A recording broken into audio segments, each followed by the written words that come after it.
Hey everybody, it's your Gay Sports Fanatic with you. This week, it's Thanksgiving week. It's also NFL Week 13. And I want to talk about a player that had the most incredible game last Sunday, is having the most incredible season. In fact, if you look back at my earliest videos I did in August when I was previewing the NFL, I consistently brought him up, and that is Saquon Barkley. So let's just talk last Sunday. 255 yards rushing.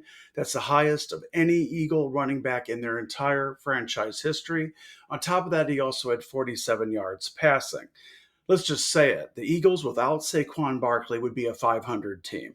That's how impactful has been.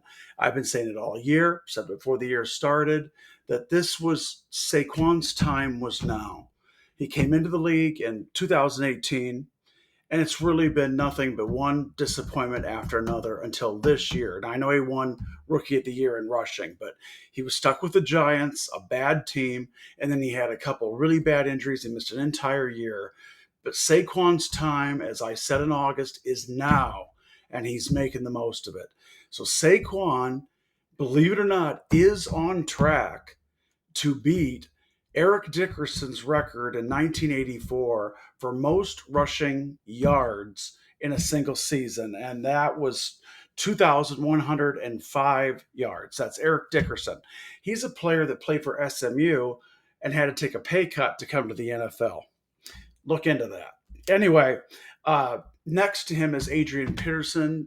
He played for my Minnesota Vikings. This guy was incredible. He finished 27 yards short of Eric Dickerson in 2012 to breaking that rushing record. Now, let's talk about Saquon. Saquon is on pace for 2,151 total yards.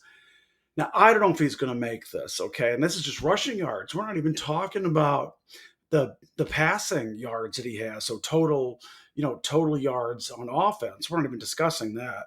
We're just talking about rushing. So he would have to have quite a pace to keep going here to reach to beat Eric Dickerson's 2,105 total rushing yards. But he's on pace for 2,151. He really can't have 1 week off the rest of the way on rushing. The defenses are going to really start keying in on Saquon. I mean, they're not going to let him get away with another game like Sunday, particularly good defenses like he will face the rest of the season. So even if Saquon does not beat Eric Dickerson for this rushing title or beat Adrian Peterson for his second place finish here, even then, look at the total yards and offense that he has. That includes passing. And look at the impact he's had on this team and what the Eagles are going to be able to do this season simply because of him, both in the locker room and, of course, without question, on the field. I say Saquon right now, to me, is the clear MVP of the NFL. Now, I know right behind him is obviously Jared Goff. You certainly make a case as well for Josh Allen. Quarterbacks always win this MVP award. They've won it every year since 2012 when Adrian Peterson had the 2,100 or whatever yards rushing, finished second all time. He won it that year. That's the last time. Saquon deserves it so far this year. The only thing that would happen is a complete collapse on his part, which I don't see happening, or God forbid, what's happened to him in the past, an injury. That would obviously put an end to it too. But you know what? Sometimes nice guys, good guys, finish first. And in Saquon's case, that would be the case. So Saquon, you just keep on going. I'm not even an Eagles fan, but I can't help but root for you and root for the Eagles. The Eagles and the Lions, to me, are the two best teams in the NFL. A third are the Bills. Chiefs fourth. So that's the way I see it right now. And I think the Giants are going to take the NFC East without much problem over Washington. And Dallas and the Giants are horrible. And of course, Detroit's got the Vikings are on their, right at their heels, but I don't think they can keep pace. Once again, the Vikings are my favorite team, just to let you know that. So Saquon, let's get back to you though. MVP, keep going. Just keep on going. Nobody works harder. Nobody plays harder. Saquon, get this MVP. You deserve it, and you don't have that many years to get it. So let's do it, okay? So you guys, let's move into my predictions for NFL Week 13. I went I did 8 games last week. Usually I just do 7, but I had 6 wins and 2 losses against the spread. I've been doing pretty good this year on my picks on the NFL. So if you're a bettor and you've been listening to me, hey, you've made some dough, depending on how much you bet.